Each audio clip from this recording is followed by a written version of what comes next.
The clinking of crystal glasses echoed through the cavernous prions, rented dining hall of the sprawling estate. The air was thick with the suffocating scent of overpowering, cheap cologne, masking the undeniable stench of desperation. At the head of the mahogany table stood my cousin Marcus, his face flushed with unearned arrogance, aggressively shaking a bottle of vintage champagne. Beside him, leaning against a rented velvet chair, was his sister Chloe. Her lips were curled into a sneer that was as fake as the cubic zirconia tennis bracelet glittering aggressively on her wrist. She looked across the table, her eyes locking onto me, scanning my unbranded, understated gray cashmere sweater with pure, unadulterated disgust. She laughed, a sharp, grating sound that sliced through the murmurs of our extended family. Honestly, Kiara, Chloe drawled loudly, making sure the entire room fell silent to witness the humiliation. I don't even know why we invited the family's little charity case to a celebration of this magnitude. You're tracking mud onto the marble. But don't worry. When Marcus and I close this massive real estate deal and elevate the family to high society, we might throw a few pennies your way so you can finally upgrade from that thrift store wardrobe. Marcus chuckled, popping the gold foil off the champagne. Let her be. Clue. Somebody has to remind us of where we came from. Right.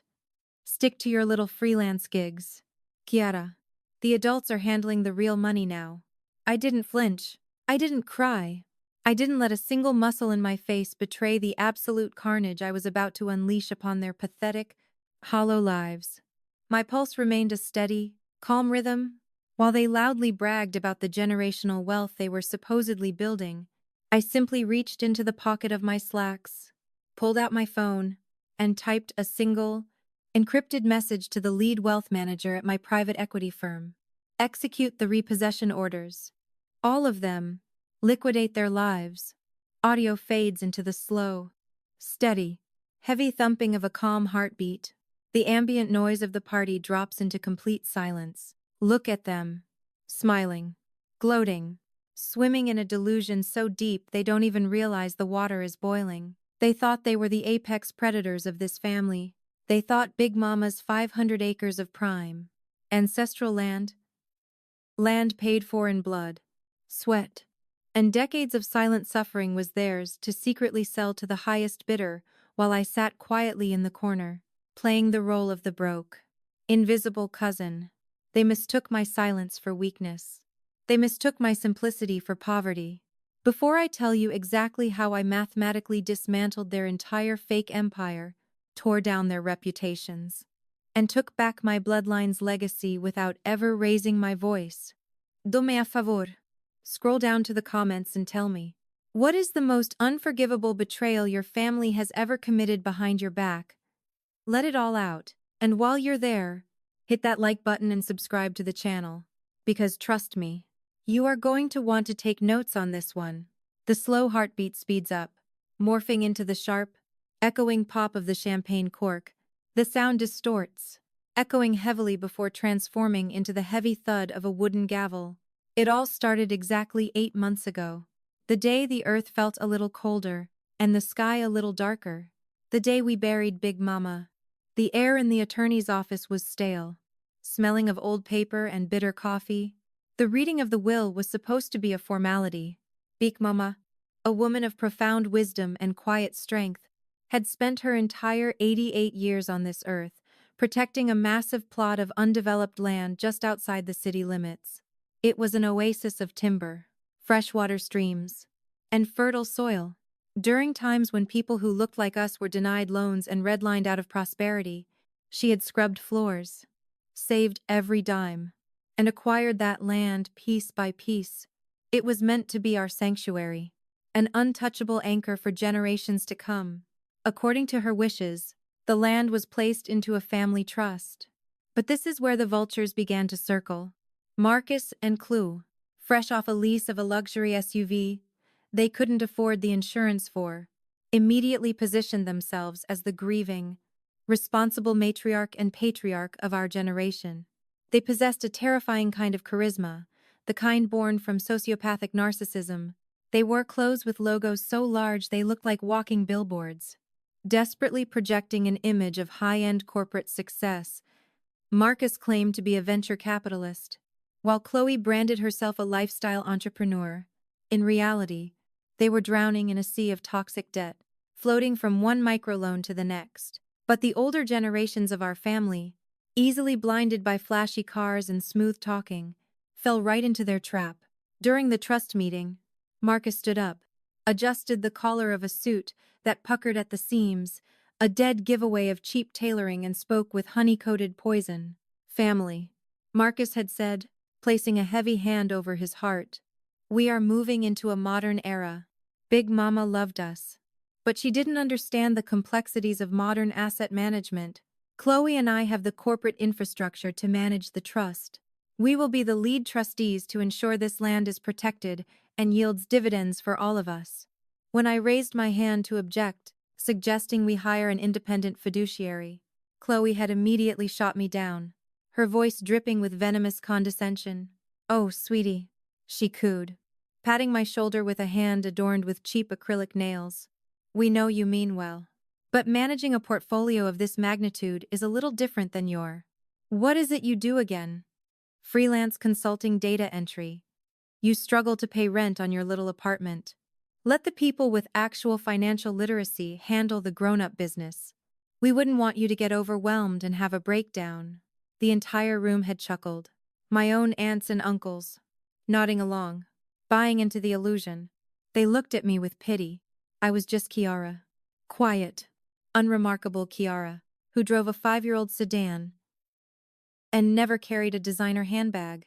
What none of them knew, what I had kept buried in absolute secrecy to protect my own peace, was that my freelance consulting was actually the strategic management of a multi-billion-dollar private equity firm that I had founded. From my dorm room a decade ago, I didn't struggle to pay rent. I owned the high-rise building my penthouse was located in. I didn't wear flashy logos, because true wealth doesn't need to scream for attention. True wealth whispers in the thread count of custom-milled fabrics and the quiet, limitless power of diversified, untouchable assets. I could have destroyed them right then and there. I could have dropped my financial portfolio on the table and watched them choke on their own spit. But looking at the greedy, glistening eyes of Marcus and Chloe, I realized something far more sinister was at play. They didn't want to manage the land. They wanted to devour it. If I exposed myself then, they would simply beg, leech, and play the victim. No. They needed to believe they were the smartest people in the room. They needed to feel untouchable, so they would comfortably reveal their true, rotten nature. I lowered my hand. I swallowed the burning indignation rising in my throat. I looked down at my simple, unpolished hands, playing the role of the defeated Braston.R. submissive cousin to perfection.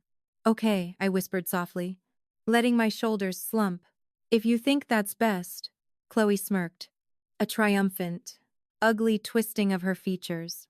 "Good girl. Just stay in your lane, Kiara, and we'll take care of everything." I walked out of that law office in total silence, the sting of their humiliation burning a cold, icy fire into my soul. They thought they had just secured the keys to the kingdom. They didn't know they had just locked themselves inside a cage with a ghost. I didn't go back to my little apartment that day. I got into the back of my tinted town car, opened my encrypted laptop, and prepared to go to war.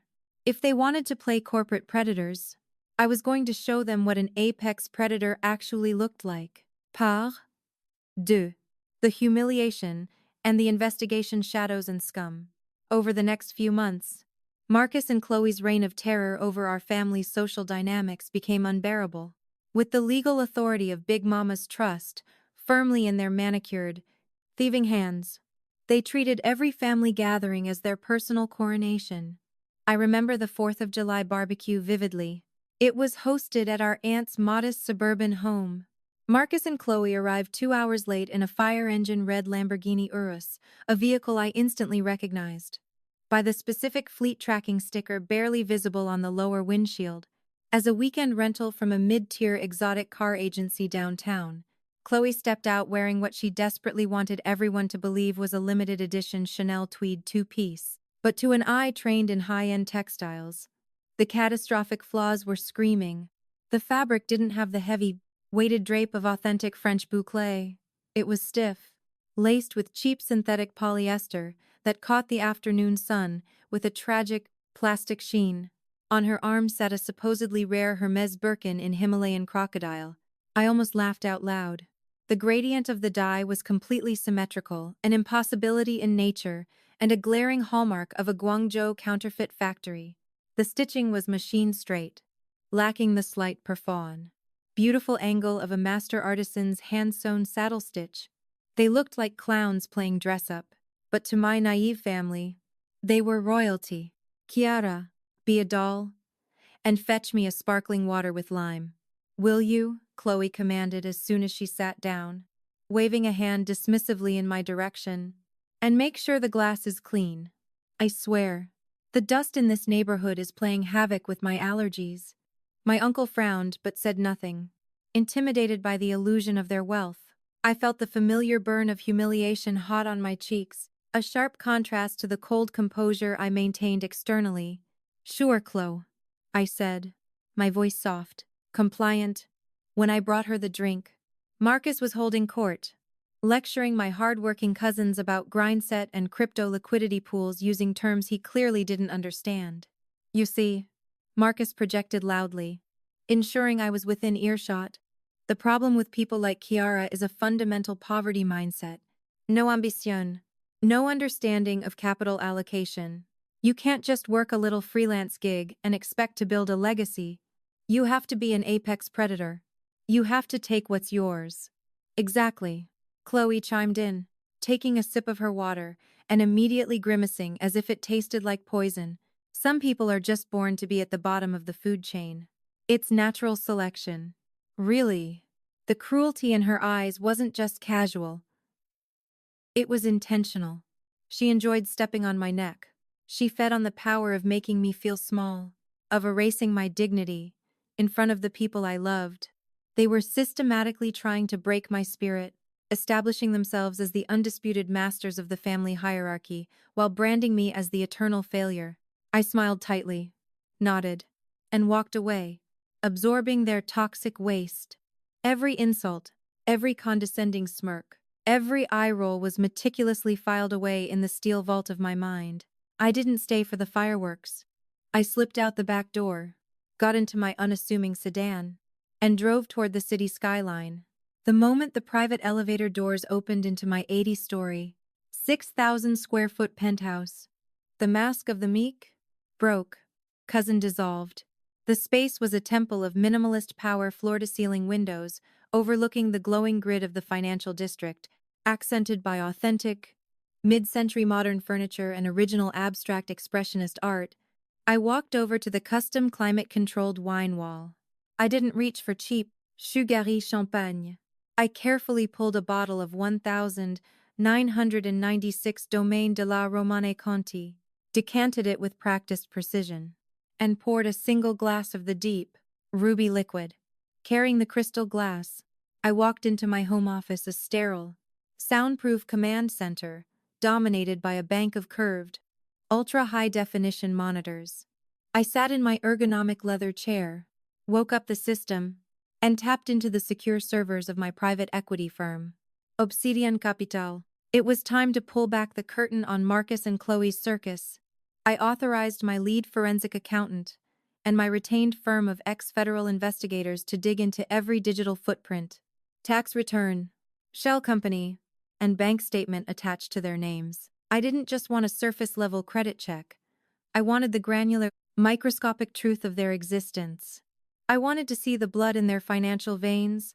Within 48 hours, the encrypted dossier hit my desk. The reality was so pathetic, so grotesquely hollow. It almost made me pity them. Almost. Marcus wasn't a venture capitalist. He was a glorified con artist running a localized, highly illegal Ponzi scheme disguised as a blockchain consultancy firm. He was over-leveraged to the point of absurdity.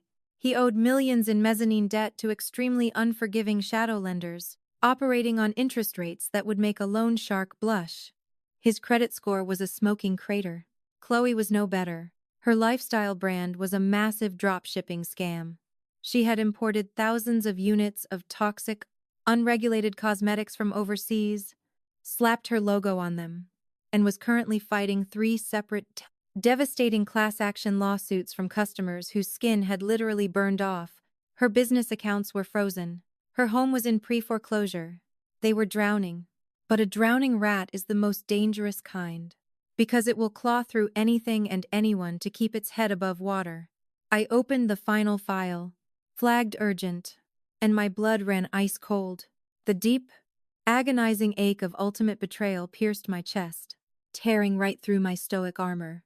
It was a string of intercepted communications and quietly filed legal petitions. Marcus and Chloe were secretly exploiting a microscopic, archaic loophole in Big Mama's trust language.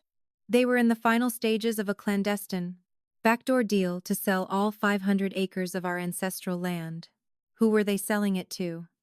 A massive, faceless commercial developer known as Apex Dynamics. They had negotiated a fire sale price pennies on the dollar just to secure a rapid $2 million non-refundable cash advance.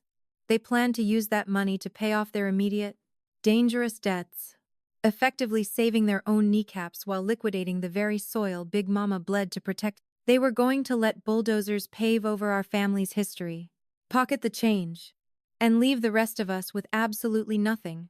A heavy, suffocating silence filled my office. I looked at the digital copy of Big Mama's original, handwritten deed displayed on my monitor. The delicate loops of her cursive handwriting seemed to cry out to me. They were selling her soul to save their own pathetic skins. The normal reaction would be to call the family, hire a lawyer, and file an injunction to stop the sale. That's what a victim would do. That's what they expected a broke, powerless cousin to do. But I wasn't just Kiara anymore. I was the architect of their impending doom. I took a slow sip of the Romane Conti, letting the complex, earthy notes settle on my palate. I didn't want to stop the sale. I wanted to trap them in it. I picked up my encrypted phone and dialed my chief legal counsel. "David," I said, my voice dropping to a low, lethal whisper. "I need you to look into a commercial developer called Apex Dynamics. I don't care how much it costs. And I don't care who you have to crush to make it happen. By this time next week, I want Obsidian Capital to own Apex Dynamics outright. Make it a hostile takeover if you have to. Bury the acquisition under 3 layers of proxy shell corporations." I hung up the phone and stared at the smiling, arrogant photos of Marcus and Chloe on my monitors. They wanted to sell my family's legacy, so I decided to become the ghost that bought it. And once I owned the ground beneath their feet, I was going to bury them in it. Par-trois. The invisible web. The slow strangulation. 72 hours. That was all it took for my legal team to completely consume Apex Dynamics. Sitting in the dim, cool silence of my office, I watched the encrypted confirmation file materialize on my monitor. My lead counsel, David, had executed a flawless corporate blitzkrieg. Apex Dynamics, the predatory commercial developer that my cousins thought was their golden ticket, was now legally a wholly owned shadow subsidiary of Obsidian Capital. I leaned back in my chair, steepled my fingers, and let out a long, slow breath. The trap was set. Now I wasn't just the quiet, broke cousin sitting in the corner of family gatherings. I was the man behind the curtain. I was the buyer of Big Mama's land. I was the one holding the pen that would rewrite their destinies. But merely stopping the sale wasn't enough. Big Mama had taught me that weeds always grow back if you don't pull them up by the root. Marcus and Chloe were a toxic rod in our family's ecosystem. If I just blocked the transaction, they would find another developer. They would find another shadow lender. They would continue to bleed my aunts and uncles dry with their parasitic investment opportunities. To truly protect my bloodline, I had to ensure Marcus and Chloe were stripped of their fangs permanently. I didn't just want to control the land. I wanted to own them. I opened a secure terminal and initiated Phase 2. Through a labyrinth of offshore LLCs and blind trusts, I authorized my asset management team to start buying up their debts. It is a terrifyingly simple process if you have unlimited capital. When you are drowning in high-risk mezzanine debt and defaulted business loans, Your creditors are usually desperate to offload that toxic paper to anyone willing to pay 50 cents on the dollar. I became the buyer. I bought the paper on Marcus's underwater mortgages. I bought the high-yield promissory notes he had signed with localized loan sharks, absorbing them into a legitimate corporate structure I controlled. I purchased the defaulted debt from Chloe's catastrophic dropshipping failures. With every wire transfer, I was tightening a microscopic invisible wire around their throats. They had absolutely no idea that their entire financial existence, every loan, every line of credit, every extension they were desperately relying on to survive, was now solely owned by the cousin they treated like garbage. Then the final piece of bait was dropped. As the newly minted, hidden CEO of Apex Dynamics, I officially authorized the $2 million good faith non-refundable deposit to the family trust for the impending sale of the 500 acres. I sat at my desk and watched the banking notifications ping across my screen in real time. The moment the wire cleared into the trust account, Marcus and Chloe struck like starved hyenas, operating as the lead trustees. They immediately drafted fraudulent resolutions, reallocating the $2 million directly into their personal holding accounts under the guise of administrative management fees and legal retainers. It was textbook embezzlement. It was a federal crime. And I was documenting every single keystroke. The delusion of sudden wealth is a dangerous narcotic, and my cousins overdosed immediately. With $2 million of my money burning holes in their pockets, they didn't pay off their debts. They didn't settle their lawsuits. Instead, they doubled down on their hollow facades. Convinced that the final closing of the land sale, which would allegedly bring them another $10 million, was a guaranteed certainty, I hired discreet private investigators to shadow them.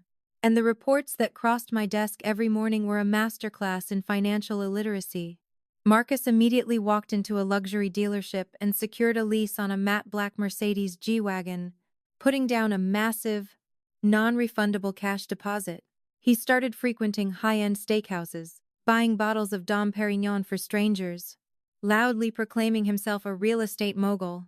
Chloe, ever the shallow narcissist, booked a completely unnecessary private jet for a weekend trip to Miami just to take photos for her stagnant social media accounts. She purchased a genuine, albeit garish, diamond-encrusted Audemars Piguet watch. The irony was poetic. She was spending hundreds of thousands of dollars on a timepiece, completely unaware that her time was rapidly running out. They were spending my money to project a lifestyle they hadn't earned. While I sat in the shadows, quietly archiving the exact forensic evidence that would put them in federal prison. 2 weeks later, the family gathered for Sunday dinner at my aunt's house. The contrast between my reality and their delusion had never been sharper. Marcus pulled up in the roaring G-Wagon, effectively blocking two of my uncle's older sedans in the driveway. He swaggered into the living room wearing a bespoke suit, the kind that costs more than what Big Mama made in 3 years of scrubbing floors. Chloe trailed behind him, dripping in newly acquired designer logos, smelling of an overpoweringly sweet, cloying perfume that screamed nouveau riche. Family, Marcus boomed, spreading his arms. Look at us. Look at what happens when you finally break the generational curses and step into your power. My aunts and uncles murmured in awe, their eyes wide at the heavy gold chain resting on Marcus's chest. They didn't see the blood on the gold. They didn't see the ghost of Big Mama weeping for the soil they had traded for it. We are entering a new echelon, Chloe announced, dropping her heavy, authentic Birkin bag onto the dining table, barely missing a platter of food. She looked directly at me, her lips curling into that familiar, sadistic smirk. I was wearing a simple black turtleneck and minimal makeup, calmly, pouring myself a glass of tap water. You know, Kiara, Chloe purred, walking over and aggressively adjusting the collar of my shirt. With the dividends, Marcus and I are going to secure for the trust. Maybe we can finally get you out of that depressing little apartment. Maybe we can find you a nice, entry-level job as an assistant at one of Marcus's new subsidiary companies. You need to start thinking bigger. Sweetie, you look so tired. I looked up at her. I looked deeply into her eyes. I didn't see a successful woman. I saw a hollow, frightened girl desperately trying to outrun a tidal wave of debt she couldn't comprehend. I felt a fleeting, tragic pang of pity for her, but it was quickly swallowed by the cold, calculating discipline of a predator waiting for the perfect strike. "Thank you, Chloe," I whispered, my voice soft, smooth, and utterly devoid of emotion. "I appreciate you looking out for my future. But don't worry about me. I'm exactly where I need to be." Marcus laughed, slapping my uncle on the shoulder. "See, that's the problem. No vision. But hey, not everyone is built for the penthouse view. If you only knew," I thought, taking a slow sip of my water. "If you only knew that I own the roof over your head. If you only knew that I own the car you drove here in. If you only knew that the very breath in your lungs is financed by my patience." I smiled. A small, chilling smile that went completely unnoticed in the loud, chaotic room. Let them eat cake. Let them bask in the warm, golden glow of their false empire. Because tomorrow, the sun was going to set, and I was going to bring the darkness. Par quatre. The trap tightens the squeeze. The economy is a living 80, breathing organism. It expands. It contracts. And it has an absolutely ruthless way of shaking the parasites loose when the temperature drops. Late that autumn, the United States credit markets began a sharp, aggressive contraction. Interest rates spiked. Lending parameters tightened. And the era of free-flowing, easy money evaporated practically overnight. For legitimate institutions like Obsidian Capital, it was a time of strategic acquisition.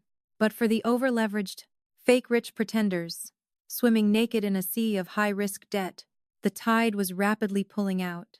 It was time to introduce Marcus and Chloe to the devastating reality of consequence. Sitting in the serene, climate-controlled silence of my penthouse office, I opened the encrypted communication channel to my asset management directors. I didn't raise my voice. I simply typed a single, decisive command. Initiate the squeeze. Revoke all grace periods. Execute the margin calls and issue the notices of default. Within 24 hours, the invisible web I had woven around them electrified. I want you to understand the exact, suffocating psychology of sudden financial ruin.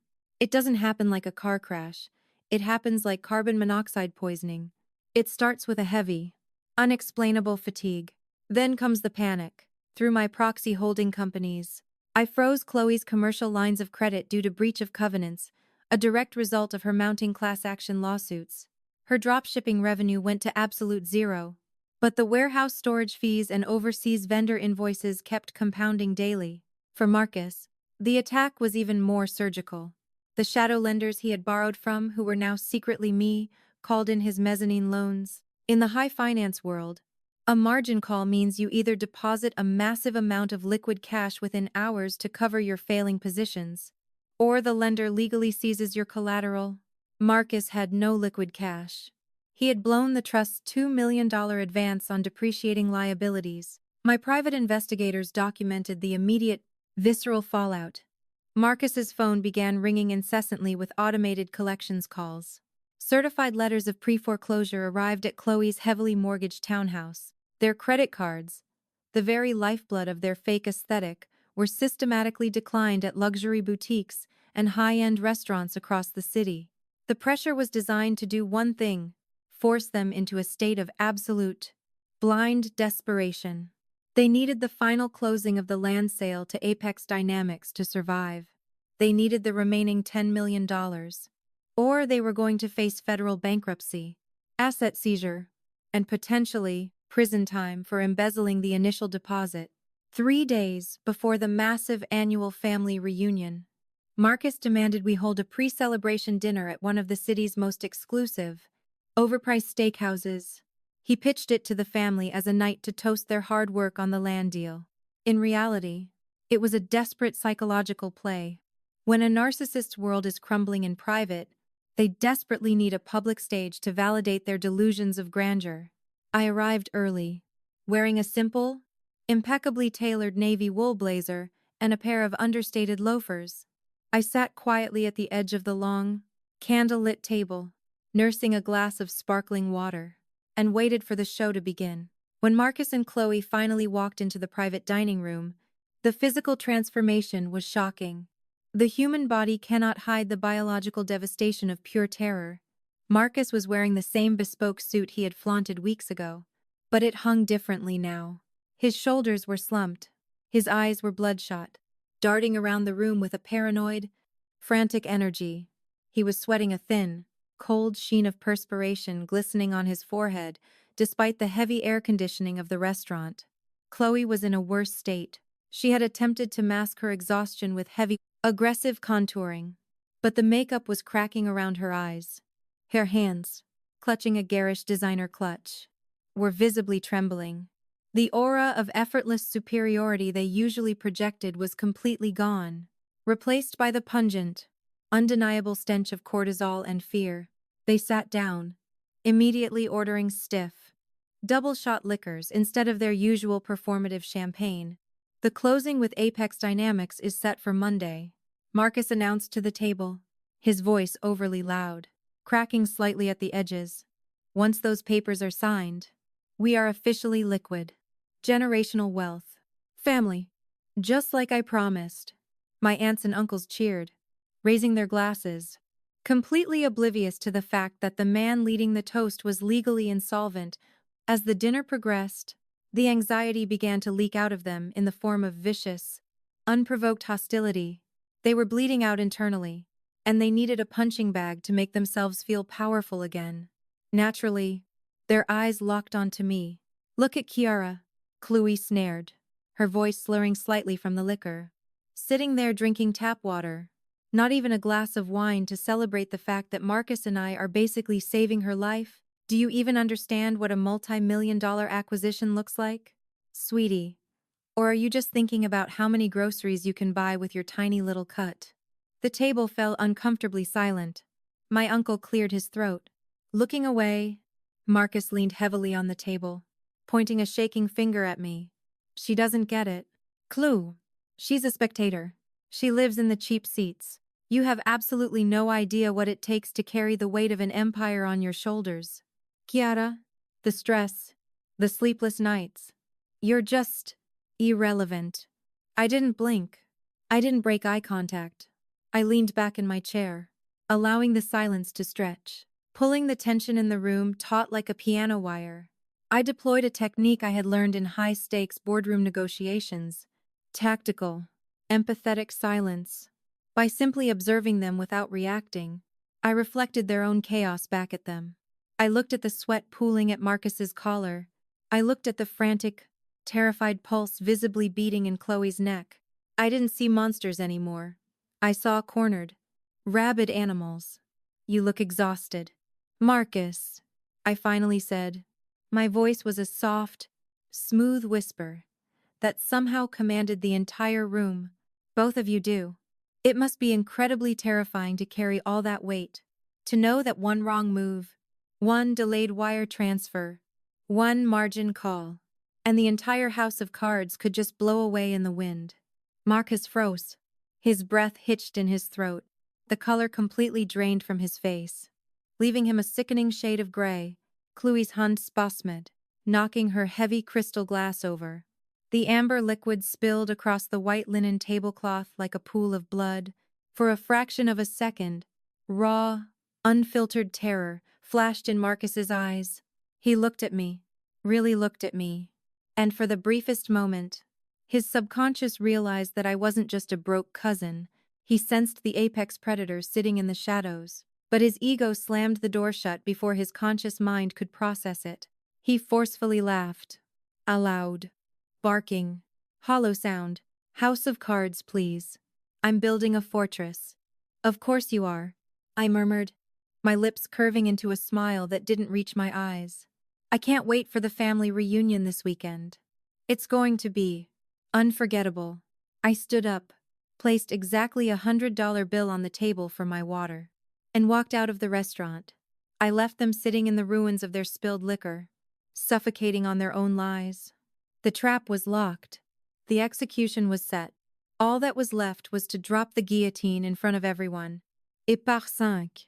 The reunion ruin. The climax. The timeline snaps back to the present.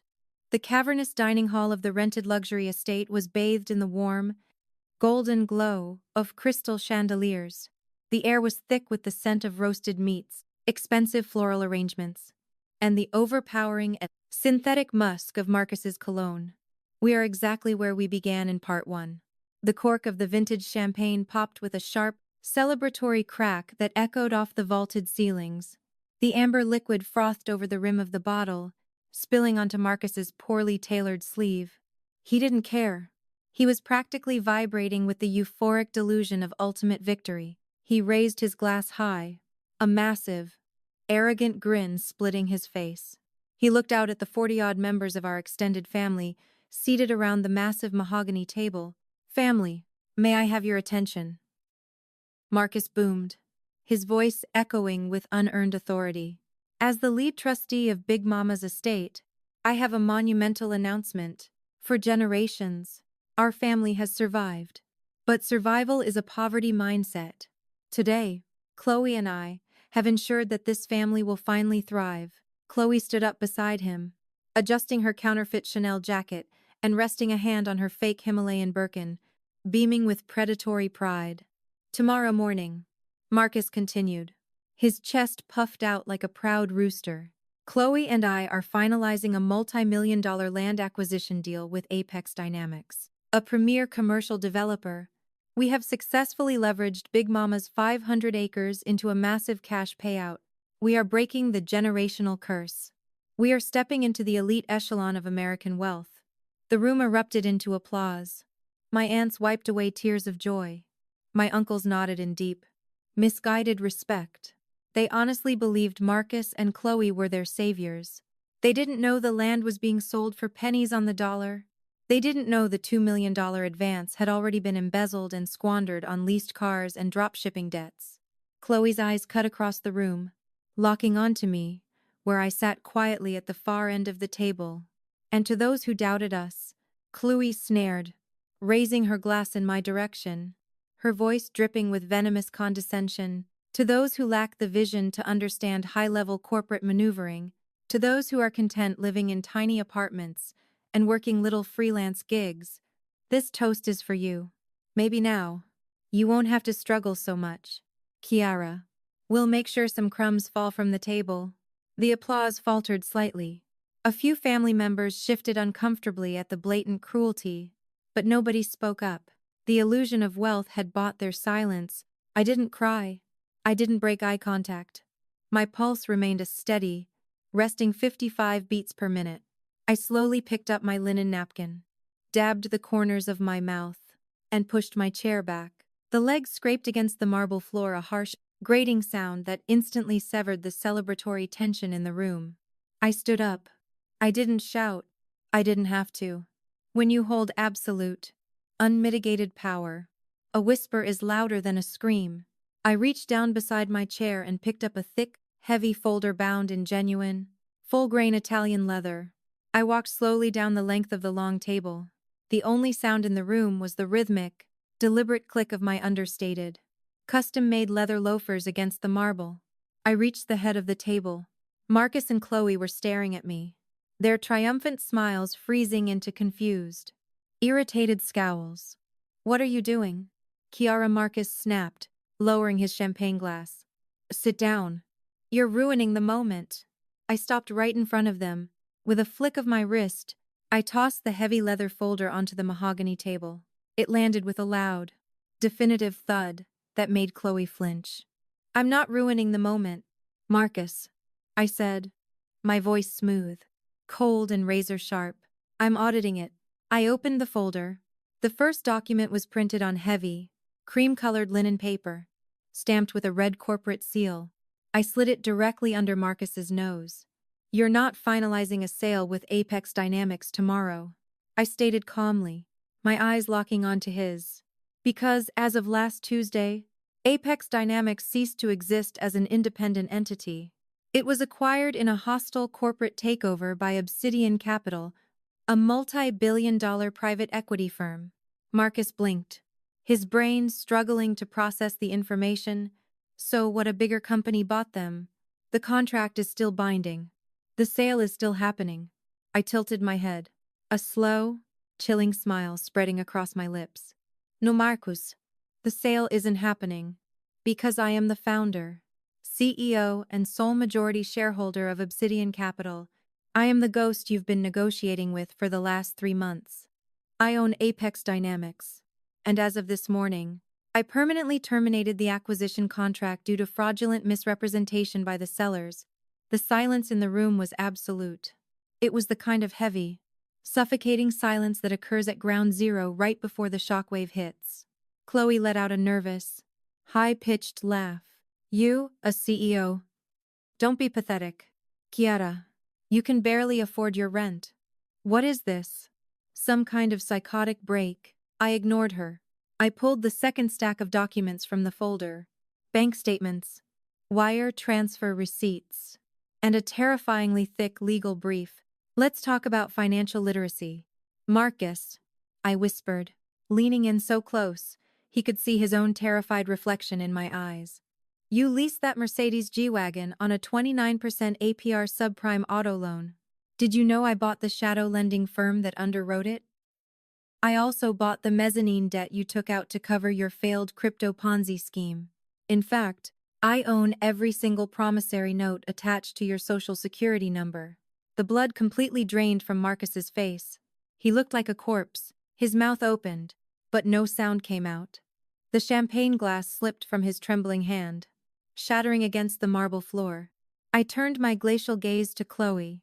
She was physically shrinking, her hands violently shaking as she clutched her fake purse.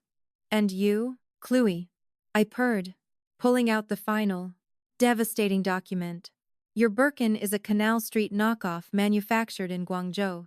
The stitching is machine straight, and the dye gradient is symmetrical, an amateur fake. But the federal indictment for wire fraud and embezzlement that my legal team just submitted to the SEC and the FBI, that is completely authentic. Chloe gasped, staggering backward as if she had been physically struck. Embezzlement.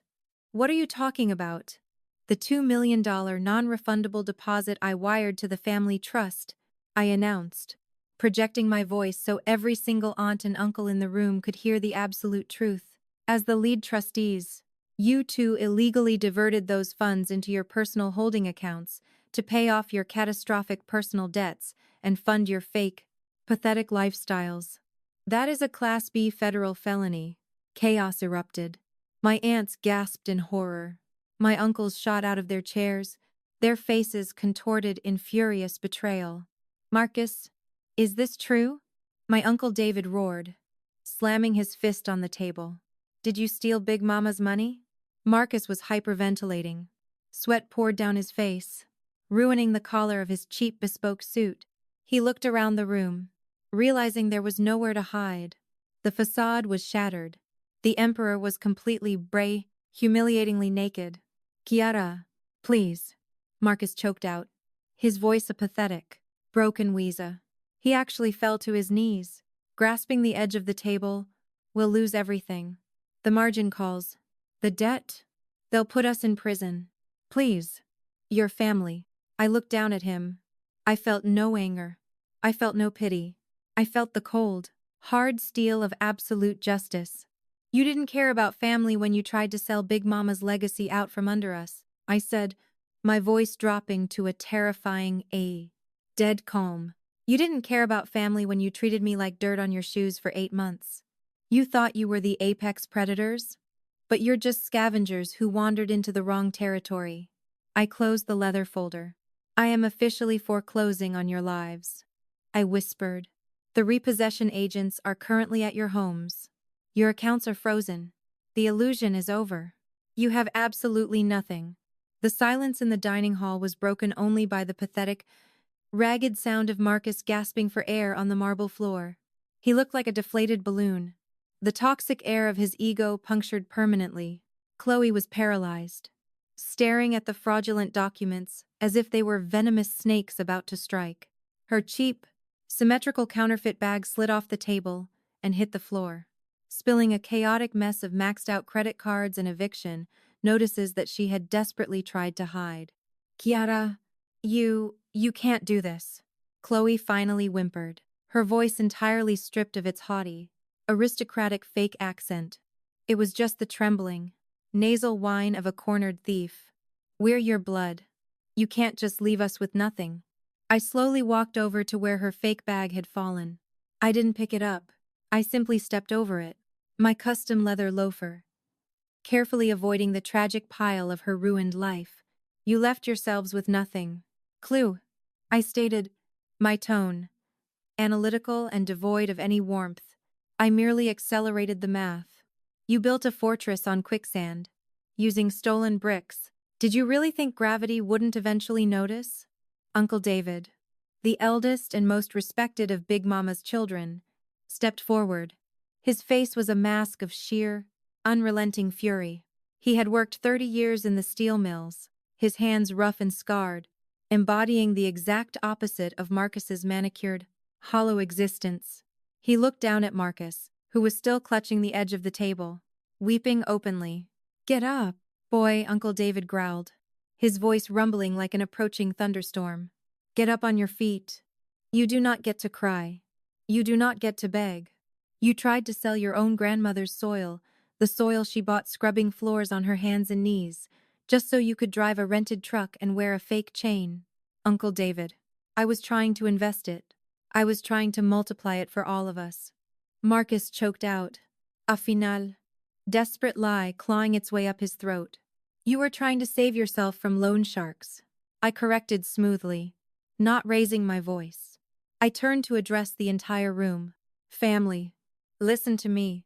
Big Mama's land is safe. The 500 acres belong to Obsidian Capital, which means they belong to me. I have already drafted the legal paperwork to transfer the entire deed into an ironclad, irrevocable generation skipping trust. It will be governed by an independent corporate fiduciary board. It can never be sold. It can never be leveraged. It will remain a sanctuary for our bloodline, untouchable by anyone's greed." A collective sigh of relief washed over the room. My aunts, who had been holding their breath in terror, they began to weep tears of genuine gratitude. They looked at me, the cousin they had dismissed. The woman in the plain sweater they had allowed to be mocked with a profound, staggering realization of who I truly was. "But what about them?" Aunt Sarah asked, pointing a trembling finger at Marcus and Chloe. "If they stole the 2 million, does the family owe that back?" "No," I answered calmly, adjusting the cuffs of my blazer. "Because I am the sole creditor.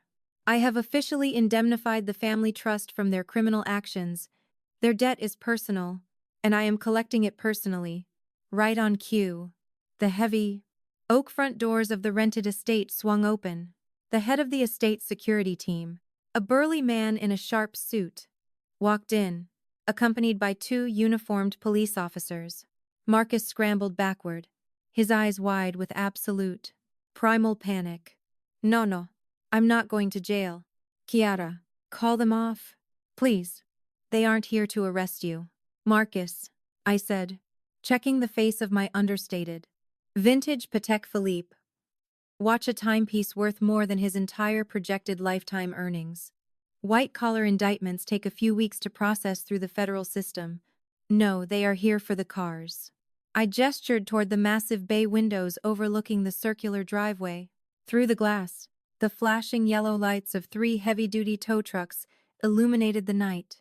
2 men were already attaching thick steel chains to the axles of Marcus's matte black Mercedes G-Wagon.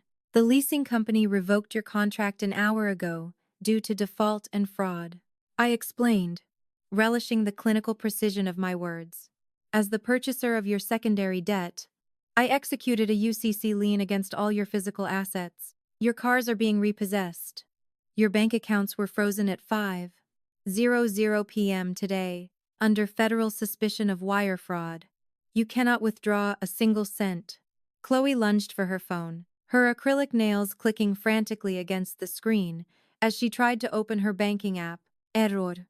Account restricted," she read aloud, her voice breaking into a hysterical sob. She tried her secondary accounts. "Restricted. Restricted. Oh my God. Marcus, they're all at 0. Furthermore," I continued, turning back to the security chief, "this estate was rented under Marcus's name. using funds embezzled from the trust. I have reversed the wire transfer as a fraudulent transaction. The estate manager has immediately terminated the lease agreement. The security chief nodded. Stepping forward. Mr. and Miss Davis, you are officially trespassing. You have 10 minutes to collect your personal belongings and vacate the premises. If you do not comply, you will be arrested for criminal trespassing. Vacate, Chloe shrieked, looking around wildly. To where? We don't have cars. We don't have money. Our credit cards are declining. How are we supposed to leave? I looked at her, my expression utterly blank. I believe the city bus runs down the main highway about 2 miles from here. It's a bit of a walk, but at least it will give you time to reflect on your poverty mindset. The sheer, beautiful poetry of the moment settled over the room. The two arrogant, vicious predators who had spent the last 8 months psychologically torturing me and parading around like royalty were now literally being thrown out onto the street, stripped of every single fake luxury they possessed. My uncle stepped aside, creating a clear, unforgiving path to the door. Nobody offered them a ride. Nobody offered them $1. They had burned every bridge to ashes, and now they had to stand in the fire. Marcus slowly stood up. The bespoke suit looked absurd on him now, a clown costume on a defeated man. He looked at me, a mixture of pure hatred and absolute defeat swirling in his bloodshot eyes. He knew he had been completely, utterly outplayed by a mind he couldn't even comprehend. You're a monster, Chiara, he whispered, his voice trembling. You're cold-blooded. No, Marcus, I replied softly, my eyes locking onto his with the crushing weight of an ocean trench. I am simply the consequence of your actions. Now get out of my sight. Parcept. The aftermath and the Empire resolution. I stood motionless, my hands resting calmly in the pockets of my slacks, and watched them leave. Marcus and Chloe turned toward the heavy, arched doorway of the estate, their postures shattered. The silence in the dining hall was so profound you could hear the chaotic, frantic clicking of Chloe's heels against the marble as she practically dragged her feet. There was no swagger left. There was no haughty dismissal. They looked like two deflated, broken shells of human beings, stripped completely of the parasitic illusion that had sustained them. As they stepped out into the biting chill of the autumn night air, the heavy oak doors clicked shut behind them with a definitive, hollow thud. Through the massive bay windows, the entire family watched their final descent. The tow trucks, carrying the physical manifestations of their fake wealth, roared out of the circular driveway, their yellow strobe lights painting the manicured lawns in harsh, rhythmic flashes. Marcus and Chloe were left standing alone on the cold asphalt. We watched as they began the agonizing, 2-mile trek down the unlit winding driveway toward the public highway. Chloe, shivering in her synthetic tweed jacket, stumbled in the dark, her fake designer heels totally unsuited for the brutal reality of the pavement. Marcus didn't even try to help her up. He just kept walking, his head hung low, swallowed by the shadows of the towering oak trees. It was a pathetic, miserable sight, and yet, looking at them fade into the darkness, I didn't feel a shred of guilt. I felt the profound, cleansing relief of an infection being permanently surgically removed from my family's bloodline. Inside the hall, the atmosphere slowly shifted from shock to a deep, reverent awe. Uncle David turned away from the window and looked at me. The condescension and pity he used to harbor for his broke, freelance cousin were entirely gone, replaced by a quiet, terrified respect. Chiara, he said, his voice rough with emotion. I don't even know what to say. You own a billion-dollar firm. You saved everything. Why didn't you ever tell us? Why did you let them treat you like a dog? I walked back to my chair, slowly pouring myself a fresh glass of sparkling water. Because, Uncle David, the loudest person in the room is always the weakest. True power doesn't need to scream for attention. It doesn't need to wear logos or lease sports cars to prove it exists. I let them show us exactly who they were when they thought they held all the cards. Now we know, beyond a shadow of a doubt, that they can never, ever be trusted again.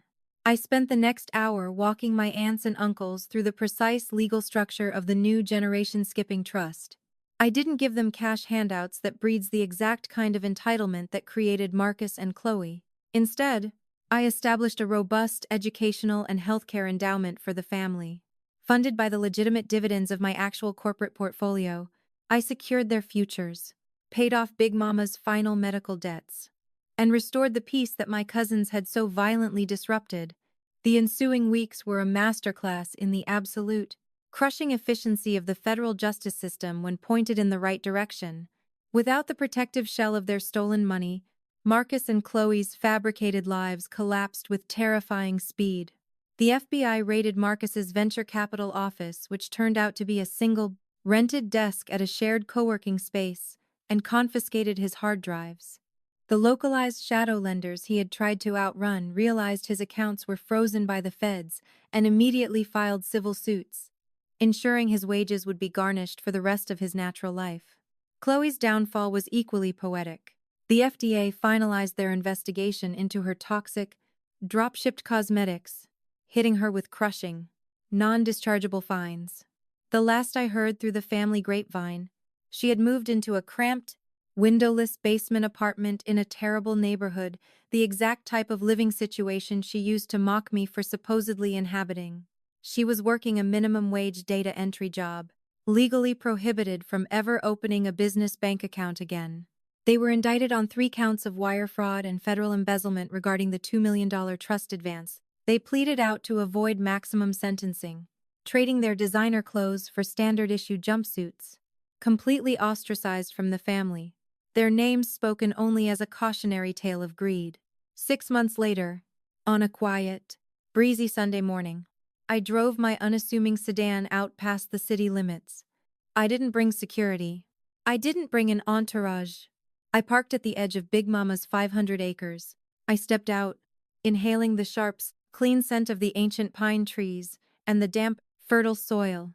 The land stretched out endlessly before me, an untouched ocean of green, completely immune to the chaotic, greedy scrambling of the corporate world. I walked down to the freshwater stream that cut through the center of the property. I knelt down, letting the cool, crystal clear water rush over my fingers. I could almost feel Big Mama standing beside me, her calloused, hard-working hands resting gently on my shoulders. I had protected her blood. I had protected her soil. I had taken the legacy she built on her hands and knees and encased it in an unbreakable vault of modern, ruthless financial power. The land would outlive me. It would outlive all of us. And it would never be touched by vultures again. The ambient sounds of the rushing stream and rustling leaves slowly fade, replaced by a slow, methodical, echoing heartbeat. The audio drops into an intimate, chilling whisper. They looked at my plain clothes and saw a victim. They looked at my silence and saw weakness. They sold our history for a fleeting taste of a cheap, counterfeit lifestyle they couldn't afford. They thought they were burying me, but they didn't realize they were just digging their own graves. I simply handed them the shovels and waited for them to get tired. True wealth doesn't shout. True power operates in the shadows. It observes. It calculates, and when it finally strikes, it leaves absolutely nothing behind. If you loved watching this hollow empire crumble to dust as much as I loved dismantling it, dame a favor. Hit that subscribe button right now. Leave a like on this video to feed the algorithm. And tell me down in the comments, how would you have handled Marcus and Chloe? Would you have been as patient as I was? Or would you have crushed them sooner? Thank you for listening to my story. Until next time, stay quiet, stay smart, watch your back, and always check the tax records. Goodbye.